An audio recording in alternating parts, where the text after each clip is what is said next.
Hello, this is Kelly Hammond, and welcome to the Resiliency Coach podcast.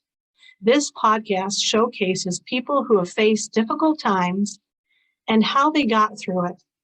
These experiences are real and sometimes raw. The people who share their stories are here to tell you you're not alone in your struggle. They share the tools and resources they use in healing. If you're looking for solutions for getting through tough times, contact us at www.resiliency.coach. And today's guest that I'm interviewing is Sunshine Harston, my friend, who usually goes by Sunshine, and she's a speaker, teacher, author, and holistic practitioner in the fields of health and wellness, energy medicine, neuroscience, psychology, Ayurvedic medicine, and frequency therapy. She has a passion for understanding the mind, body, spirit connection, the power of human consciousness, and ancient methodologies of healing. Along with her work, she offers a variety of courses and classes that focus on supporting personal and emotional development and healing deep-rooted wounds and trauma. She delights in serving others and providing tools so they can heal themselves on the deepest levels of physical, emotional, and spiritual.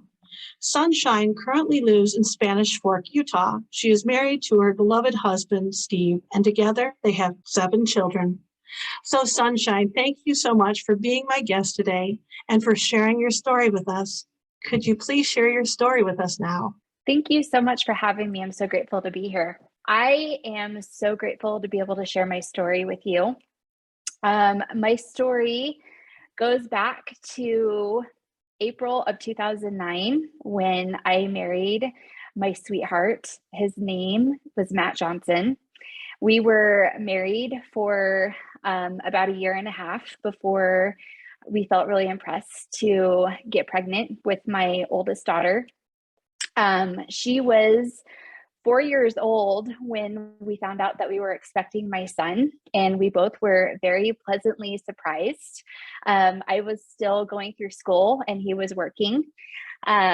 When I had my son, he was only 3 months old when we got the news that we were pregnant with my youngest, my daughter. And we were both so shocked and we were stressed and we were overwhelmed because it was not in accordance to what our plan was. We wanted to spread out having our kids at least, 16, 18 months apart at the very least. So having 3 kids so close together was really overwhelming for me.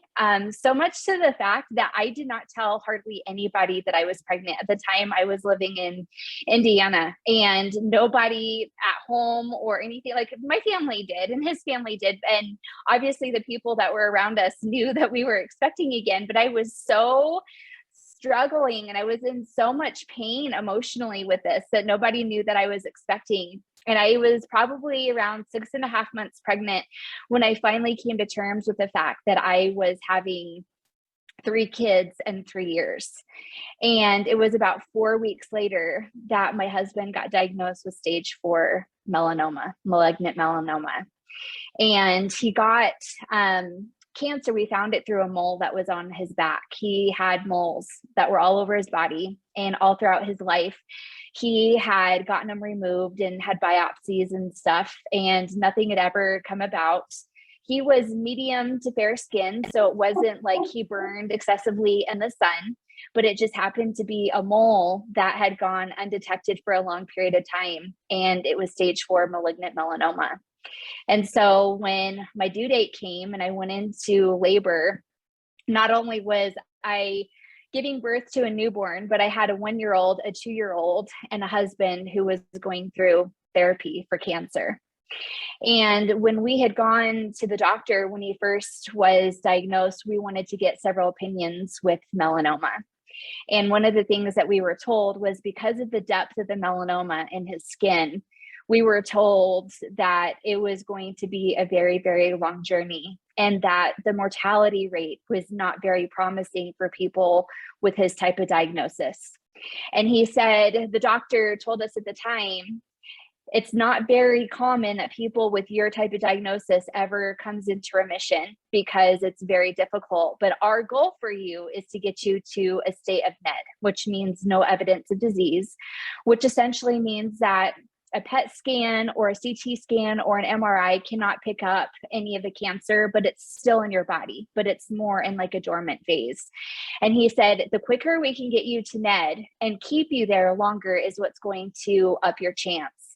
So about a year and a half after him going through treatment, we got him to a state of NED, and we were able to go back to life as normal, whatever you want to classify it as normal. And then back in 2014, September of 2014, he went in for his 6-month checkup, and that's where they found the cancer had come back into his lungs. Shortly after that, about 4 months later, it had gone into his brain. And then later on that year, the following year, almost a year to the day that it had come back, he passed away on September 15th, 2015. Wow, that is a big story there. And I'm sorry you had to go through all of that. How did you heal through that? What was the process? I think healing was something that was available to me to start as a process while my husband was still alive. I remember when he was at the early stages of diagnosis, and I remember I had my daughter, and I was back at the gym working out. And I remember very distinctly where I was at. I was on the bike, and I was working out, and I remember distinctly looking over, and very vividly a thought came to me of, I'm going to need him home. I'm going to need my son home. And at that point, I knew that at some point that the cancer was going to take him, but I just was not sure when. And obviously that was really hard for me to take in because we were at the very beginning stages of it. And timing can be so different. It can be a day, it could be a month, it could be weeks, it could be years. And in this case, it ended up being years. But that was probably the first thing that I will always remember is having that thought. And hindsight, I am so grateful for that thought because I'm able to look through history now, looking back, seeing that God was protecting me and providing information for me. And that was my starting point of my journey towards healing and recovery, knowing that there was hope. By kind of knowing the end from the beginning, essentially, was giving me the start of a journey that he was going to be taking me to. And I remember when he was terminal, I remember sitting on my bed one day and things were really, really hard. He was really sick. My kids were only 3, 4, and 5 years old. And so going to the hospital and hooking them up to treatment and taking care of 2 young kids and, a 5-year-old, I remember just wanting to fall apart. And I remember sitting on the edge of my bed, and I remember very distinctly being presented 2 options. I can either get mad and I can get bitter and I can walk away, or I can choose faith. And I remember sitting there and thinking about it and really thinking about my feelings of where I was at. And I remember very quickly looking up and saying out loud, God, this is so hard. I don't want to go through this. I don't know why you're choosing me to go through this. I don't want to go through this, but you have a plan, and I'm going to choose you, and I'm going to choose faith. And I remember that when I made that decision, things kind of came into place for me. There were so many different times where he led me ahead of time, looking back, that he was preparing me for different things ahead of time that I didn't know, so that I could heal and that I could be taken care of. And so I feel like for me, healing has been something that has been a result of me choosing to heal, choosing to go on the journey to find relief and joy and hope and that healing balm for my soul. and it was something that I had to choose to do for myself. It was a process. You know, not many people know how to choose that.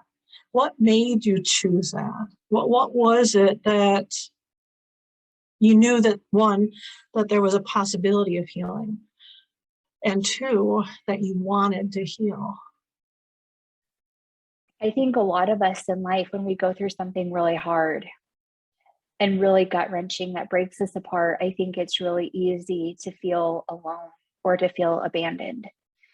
I think a lot of times it's really easy to feel that we've been forsaken or we've been forgotten or that we did something wrong. A lot of times it's hard to know how to move forward or to look forward or to know what to prepare for because it seems so heavy or so undaunting. At the same time, I have seen the hand of God in my life in such personal ways that I knew that there was a reason for what I was going through. And I knew that if there was a reason for what I was going through and that there was purpose, I knew that there was also a plan. And if there was a plan, I also knew that somewhere there was peace and hope and happiness that was somewhere to be connected into that, even if I did not feel that at the moment. And I knew that that had to be something that I had to choose into, kind of like when you go to school, when you go to college, or when you work out. You know that it's going to be hard work, but you don't realize until you pull a muscle or you get off a treadmill or an elliptical or really hard workout that you're in so much pain, then do you realize, but you kind of know, okay, this is going to be hard, but I choose to go on this journey because I know that what's coming out on the other side of it is something that I desire. And I think that that's how I looked at it. I love it. I love it that, one, that you did choose and you realized that there was a plan. You used spirituality, you used God, and there was a plan for you. And I love that you used those things. And I love too that you were able to connect that there was purpose as well as there was another side to it also. If there was purpose to go into it, there was purpose to go out of it. And I love that. And people need to know that. Not many people understand that part of tribulations and trials, that there is purpose and that you can find the purpose as well as there is a way out, and there is a way out. So thank you. Yeah. And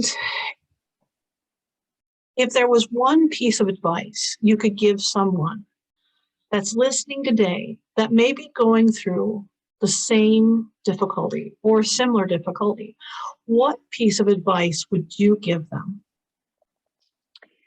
When you're grieving from a loved one passing, the pain that you feel is unlike any pain that you experience on earth. It's a very, very different and very special type of pain. There's times when the pain will hit you so hard. The crying is from so deep within that it will almost leave you gasping for air. Like you feel like you want to suffocate because that pain is so deep and there's just no words to describe that pain. As a widow and feeling the heaviness and feeling the deep grief and the mourning, the hurt, the overwhelmingness of having a 3, a 4, and a 5-year-old and knowing I am not only their mom, I am their sole provider. They don't have a dad anymore on this earth and everything now rests on my shoulders. To say that the world felt heavy doesn't even begin to describe how I felt.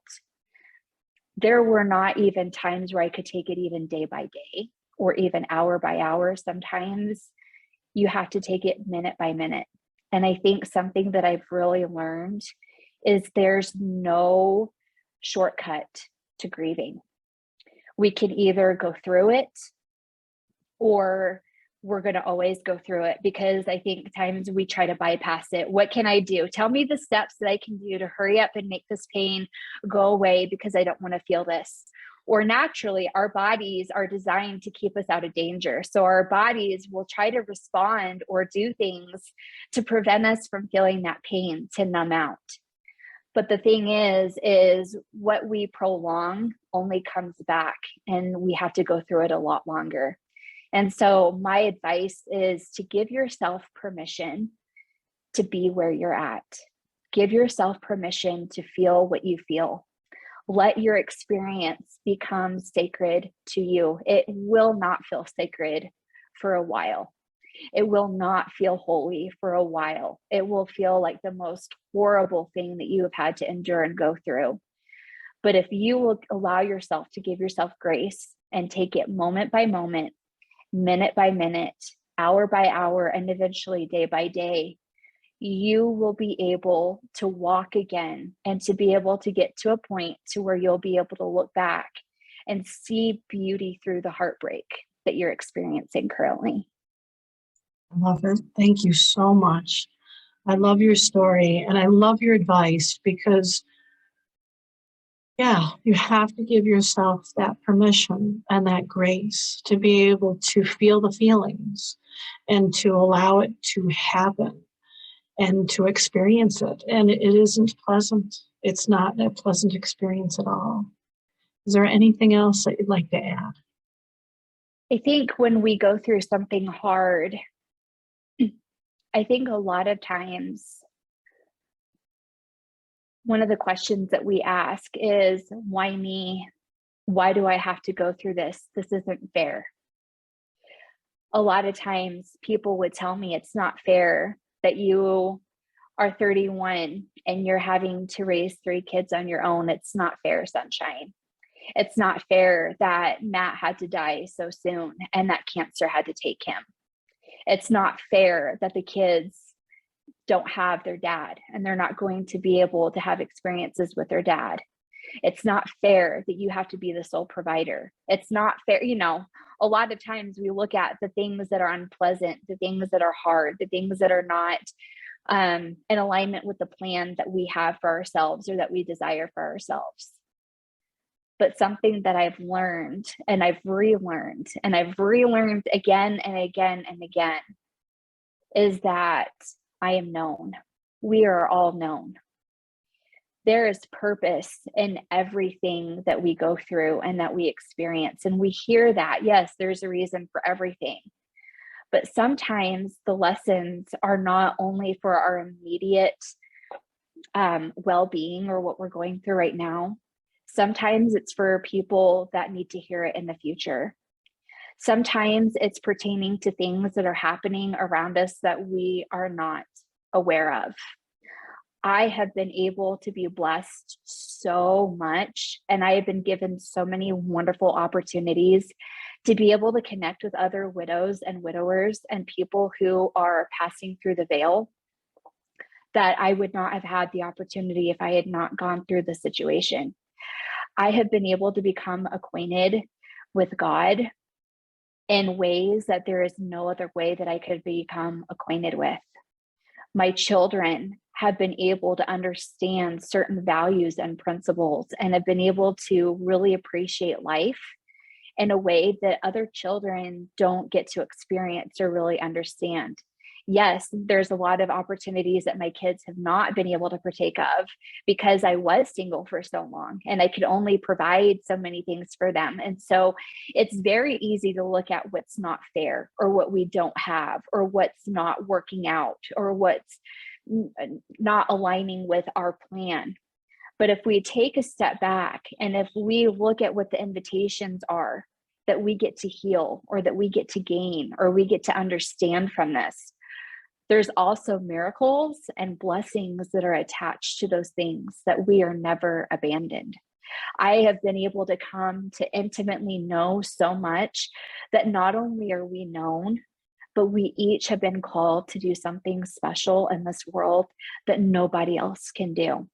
And it's through going through our own deep heartache and our trials that a lot of times some of the beauty and some of the most sacred learning and growth and miracles that we experience are from those times. And some of the biggest beauty and joy that we are able to understand comes from the ashes of our pain that we experience. That's awesome. I like how you said invitations. That was a really cool way of saying that. Invitations, an invitation to learn, an invitation to grow, an invitation to become closer to God and to closer to who or whom he wants you to become. I love that. An invitation and the miracles and the blessings that are among the invitations. That's beautiful. My journey and my story has helped me. I think the theme of it has been, it's been an invitation to become. It's been an invitation to become my true self. I've learned some of the most profound lessons and life-changing moments from this journey, from my story, that has forever changed the trajectory of my life. And if you don't mind, I'd like to share one of those Please. Yes, please. life-changing moments. So my husband, Matt, passed away in September. So this was about 2 weeks before that. So I think it was the second week of September. I think it was September 12th or 13th when this had occurred. Hospice was not in the home at the time. They were usually there for probably about 4 to 6 hours at a time. And then they would leave at about 9 o'clock at night, but they would come at about 5 or 6 in the morning. And so for that gap of time, I was like the nurse on call. And he had woken up, my kids were asleep, and it was probably about 11:30, close to midnight. And he woke up and he was just bawling. And at the time, I thought he was just in a lot of pain. So I got up to go to his side of the bed to his IV and his machine to kind of increase his medication. And he was pushing my hand away, that he didn't want me to touch it. And so I thought, okay, maybe he's needing more Ativan. And so I went over to all of his syringes and I started putting medicine together to go put in his mouth, because at this point, he's not drinking or eating anything. He hadn't even been out of bed because he's too weak to do anything. And I start putting it up to his mouth and he starts pushing it away. I tried putting some water chips into his mouth, thinking maybe his mouth was dry because he had a lot of mouth sores. And he pushed that away and he was just sobbing, like he was just crying. And it was so heavy. And, he had the cancer in his lungs. By this point, the cancer had spread so much that it was even in his bones and in his spine and in his pelvis and everything. He was just always in so much pain. And he was crying so hard and so much that he was gasping for air. And I couldn't do anything. I didn't know what he wanted. And so I just started patting his back and scratching his back. And it was probably about 20 minutes of it. And he finally stops and he says to me, I'm never going to go outside and walk on the grass ever again. I'm never going to feel the wind on my face. I am never going to go and feel the sunrise or the sunshine on my skin. I'm never going to be able to look up at the stars. I'm not going to go up to the mountains again. I'm not going to get into a car and roll down the windows and be able to feel the wind and blast music. I'm not going to be able to take our son to kindergarten and, next year when he goes to kindergarten. I'm not going to take the girls, down the aisle, like all the different milestones. Like he was grieving. And he had his last meal probably about 3 weeks previous to that. That was like the last time he had his last meal. And it was something that my dad had made for him. He had made him ribs and sauteed mushrooms and some veggies. And he ate it at my parents' house. And he goes, when I was at your parents' house, that was the last time that I was outside and that I was in a car. And that was the last meal that I will ever eat or I will ever have again. And he was grieving life. He was grieving the things that so often we take for granted that we don't think about, that he was already missing, that he wasn't going to partake of again. And the things that he was wanting to do had nothing to do with money. It had nothing to do with, I wish I could go and get in a plane again, because he was a big, avid aviator. And he was a pilot. It had nothing to do with getting in a plane. It had nothing to do with make sure you pay the bills. make sure, like I wish I would have gotten you the bigger house. It was, I wish I would have gone on more dates with you. I wish I could go outside with you right now and we could put a blanket on the grass and we could look up at the stars. And I wish I could just tell you all the memories that I have with you. I wish I could call everybody up and just tell them that I love them one more time. And he went through this experience with me for about an hour until he couldn't talk anymore, until he was exhausted. And he slept for about 12 hours straight after that because that took so much energy out of his time. But that moment forever imprinted on me because, number one, I got to see from his eyes the grief and the mourning that he was going through of not being able to have moments with our kids that were going to lay ahead, that I've now since have experienced with them. I've experienced each of them being baptized. I've experienced all of them going to kindergarten. Like my kids are now in middle school and entering middle school. A lot of the firsts that he was wanting to have with them, I've already now lived through. And then I got to experience the other side of it. And then also witnessing his deep love for life and realizing and coming to fruition of his appreciation for how sacred life is and being able to be there in that moment. It forever has changed the trajectory of how I live my life now and how I look at what's really important. And because of that moment, I am really grateful for him because he taught me to savor and look for the small things of life rather than look for the big things, even though the big things are nice from time to time. But I remember in that same conversation, he said, Sunshine, I want you to promise me on the days that are really hard, on the days that you just feel so overwhelmed, just put the kids in the car, go take them and go get ice cream and just go to the park. Don't worry about the money. Just go and build those memories for them. Sunshine, when they're having a bad day and they're just really upset, just put on a movie and just cuddle with them. Don't worry about the housework. Don't worry about what needs to be done. Just spend that time with them. Sunshine, for 4th of July, go get all the fireworks that you can. Go spend $200 on fireworks, and please just go and have the time of your life and take as many pictures as you can and make sure that you imprint that on your soul. And ever since then, those have been the things that have stayed with me that I am so, so grateful for. That's awesome. Thank you so much for sharing that. I think a lot of times people forget it's the little things that aren't so little. It's those everyday occurrences that we take for granted if we haven't had a tragedy. And it takes a tragedy, unfortunately, for us to recognize them. Yes, it does. And so thank you so much for sharing that also with us, because it's something for us all to remember, not to take granted those times and to enjoy those times and to savor those times and to spend more time with our family and our children and not to worry so much about, the house looking like a mess. Children are children. It'll happen. Yeah.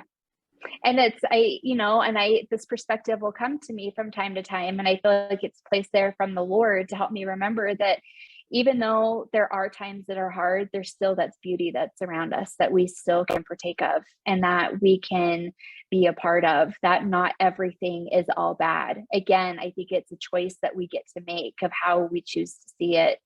And there are invitations of inviting us sometimes to see the beauty or inviting us to be able to see the good. Absolutely, yes. Now, one last question for you.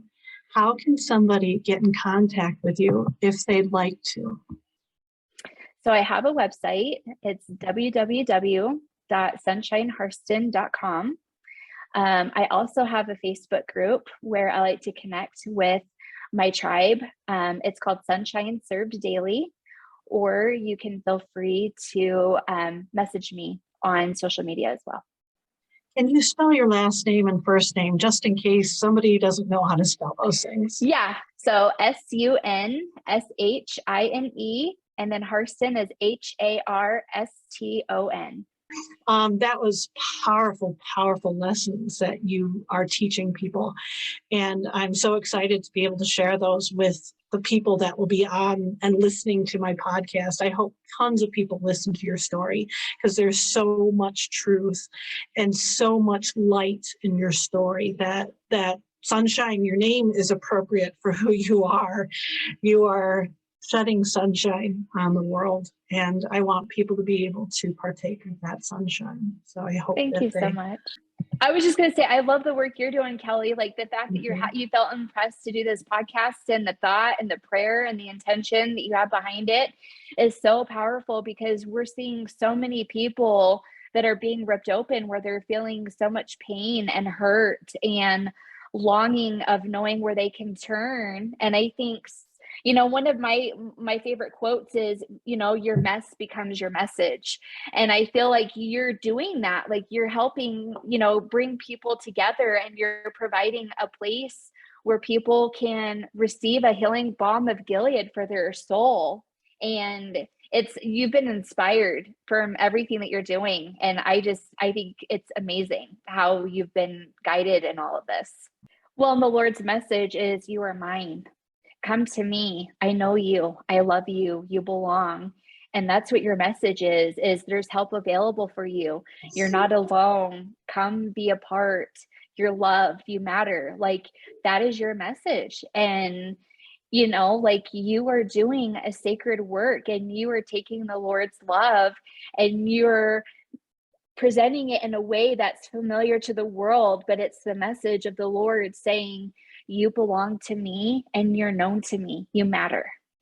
Thank you again, Sunshine, for sharing your story with us today. Thank you, audience, for listening to Sunshine's story. And remember, there is a way through your difficulty. Please seek out resources and people who can and will help you. Now, if you're looking for alternative tools for handling difficult times or moving ahead of life, contact us at www.resiliency.coach. Hope you all have a blessed day and a wonderful life. Goodbye.